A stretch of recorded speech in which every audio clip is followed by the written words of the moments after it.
Good morning. This is Mike Billington from one of the editors at the Executive Intelligence Review. I'm substituting today for Harley Schlanger for his daily update for the LaRouche organization and the Executive Intelligence Review. Harley will be back on Monday. So what I want to speak about today is Africa. Africa is becoming the center of the greatest transformation in modern history, the end of the 500 or 600 years of colonialism, the colonial era. The July meeting of the Russia-Africa Summit in St. Petersburg saw this potential as African leaders, one after the other, denounced the colonial and neo-colonial era, which had prevented the development of African economies, contrasting that to the real development coming from Russia and China's Belt and Road Initiative, and from the BRICS countries generally. In fact, on August 22nd to 24th, we will see the BRICS Summit in South Africa. There are three core focuses of this summit meeting. First, the expansion of the BRICS itself. There are 23 countries which have applied to become members of the BRICS and 20 others who've shown interest as clearly the new focal point of development in the world as opposed to the war forces coming out of the Western world. Secondly, they're going to be discussing currency. They have already been involved in setting up non-dollar trade mechanisms, trading in local currencies rather than the dollar, which has been militarized and is used to justify imposing sanctions for stealing the reserves of countries that have their money saved in the West. They are also moving towards trading in the Chinese currency, the renminbi, the yuan. Just recently, Russia, just over the last couple of days, Russia told the Japanese that they will continue paying for the oil which the Japanese companies are developing in the Sakhalin Islands in Russia. But they're going to pay in the Chinese yuan. Now, the Japanese aren't terribly happy about this, but this is the reality. They are using the Chinese currency as a basis for trading in some of their oil. Or the other key thing that will be on the table is a plan originally developed by Lyndon LaRouche in an article in the Executive Intelligence Review in the year 2000 called Trade Without Currency, towards a basket of commodities. This plan was adopted by Sergei Glaziev, one of the most brilliant economists in Russia, and he's been working with the Chinese and other BRICS countries over the last several years on putting together the idea of a new currency for trade only, not replacing the national currencies, but a currency to be used for trade between nations that participate. Whose value will not be determined by the speculation on Wall Street or the City of London, but will be determined by the participants based on a basket of commodities, which would include things as gold, raw materials, other things connected to production, so that you have a currency whose value is determined by the actual cost of production rather than by speculators. And then the third key issue at the BRICS conference will be African development. Ramaphosa, the president of South Africa, has invited all of the African leaders to attend. Most of them have already agreed to attend. The theme of the conference itself is now called, quote, BRICS and Africa, Partnership for Mutually Accelerated Growth and Multilateralism. This is the new world order that's replacing the bankrupt, collapsing Western financial dictatorship that's governed the world under the colonial era for the last 500 or 600 years. Now, what else is happening in Africa? I'm sure you've all heard about the revolt in Niger. This you can rest assured that what you're reading in the Western press and in the Western TV reports about what happened in Niger, that this is yet another military coup against a democratic government, and we must all come together to save democracy from this military junta. These are lies, which most people now understand that virtually everything you hear from the Western commercial media is lies. What it actually is more important. It's a symbol of the revolt against the colonial powers, which is taking place across the global South. In this case, the Francophone African countries. There have been 4 coups, military coups, in 4 of these Francophone countries, which are all neighbors.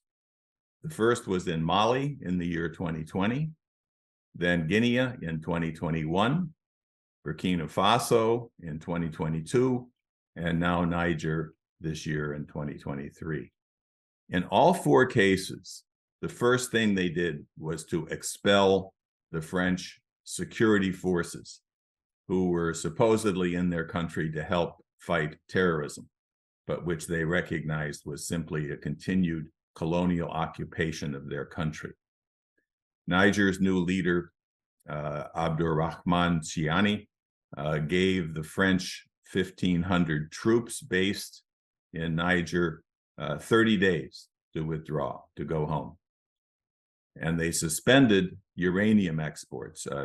Niger is a major source of uranium for the world's nuclear energy sector. France, of course, is a major nuclear energy producer, and 15% of their uranium comes from Niger. 25% of Europe at large depends on Niger for their uranium, for their nuclear industry. They've cut it off. Now, Niger has not yet expelled, not yet anyway, has not expelled the US drone base, which is in Niger, where there are about 1,000 troops. But we'll see. Now, what about the U.S. role in Niger? Well, our beloved Secretary of State, Tony Blinken, visited. He talked with the deposed President Bazoum on the phone. They wouldn't allow him to visit with him, but he spoke with him on the phone. But he didn't meet with the new leaders who were too busy, they said. They were meeting with their actual friends from Mali and Burkina Faso. But Blinken, of course, threatened the junta with more sanctions. It's been determined by the brilliant leaders of the West that when there's a military coup in a country, their population is no longer in need of food. They're not hungry any longer. So we can sanction them and stop the export of food and medicines and so forth. This is the brilliant policy of the Western countries. And not only Blinken, but also Victoria Nuland, whom you all remember as the architect of the Maidan coup in Ukraine in 2014, who went on to be today one of the architects, now that she's number 2 at the State Department, to be one of the key architects of NATO's war against Russia, which is taking place in the surrogate war within Ukraine, but it's clearly a war on Russia to dismantle Russia by any means necessary, potentially even a nuclear war. So she described her meetings in Niger as very difficult, and I'm sure they were. But I think it's no surprise that soon after she left, there suddenly emerged out of nowhere, as if by magic, a resistance movement led by one of the former government members of the deposed junta, the deposed government. A resistance movement, indeed. So there was also, as you probably know, the threat of a military intervention to restore the deposed government, but it appears to have flopped. Under NATO's guidance, the ECOWAS, which is the Economic Community of West African States, threatened to invade under Nigerian military leadership. if the Bazoum government was not reinstated by last Sunday. Well, as you notice, Sunday went by and there was no invasion. It turns out that the Senate in Nigeria, which was required to approve of the use of military force, voted it down, told their government they couldn't do it. At the same time, Mali and Burkina Faso openly pledged to support Niger militarily if they were invaded by anybody, Nigeria or anybody else. And the question now is, will France or the United States deploy military forces? It's still being discussed within the U.S. government and in the U.S. think tanks, the pundits, but we'll see. There's resistance. In the meantime, China is developing resources and infrastructure in all of these Francophone countries that have thrown out the French. And all of them sent their delegations to the Russia-Africa meeting in St. Petersburg last month. So this is the New World Order, not only against war, but more importantly, for development as the basis for peace. This is what Pope John the 23rd said once. He said, the new name for peace is development. This is also the central theme of our organization and the Humanity for Peace, which we organized amongst 30 different organizations from around the world in order to hold rallies on August 6th, which was the 68th anniversary of the bombing of Hiroshima by Harry Truman, the assassination, the murder of over 100,000 people, incinerated, innocent civilians, against a country which had already been suing for peace. There was no reason for the use of nuclear weapons. This was a demonstration to the rest of the world that we were mad enough to use these weapons of terror if they didn't follow our instructions. This was the New World Order of the imperial powers of the British and the Americans. But our Humanity for Peace rallies took place, the main one being outside the United Nations. I'm sure you've heard that on the earlier days of Harley's daily blog. A very successful rally, pulling together representatives from around the world and demonstrating that we can bring together the international peace movements with the revolt taking place in the global south against the colonial era.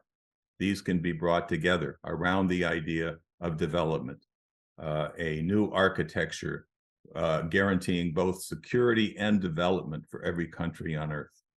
This is our purpose, and to totally bring an end to this horrible colonial era of mankind.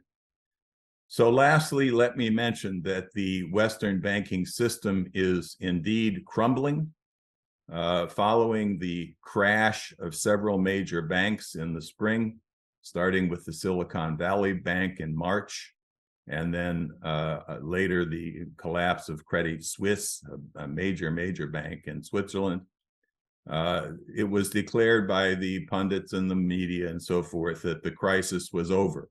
Well, the crisis is not over. And finally, the rating agencies are beginning to admit that the banks are unraveling. Fitch last week downgraded the U.S. credit rating itself, the U.S. national credit rating, due to the rising interest rates and what they described as an anticipated fiscal deterioration over the next 3 years. Well, that's an admission. Moody's now has downgraded 10 smaller banks, but announced a potential downgrade on 6 large banks and a negative outlook on 5 other large banks.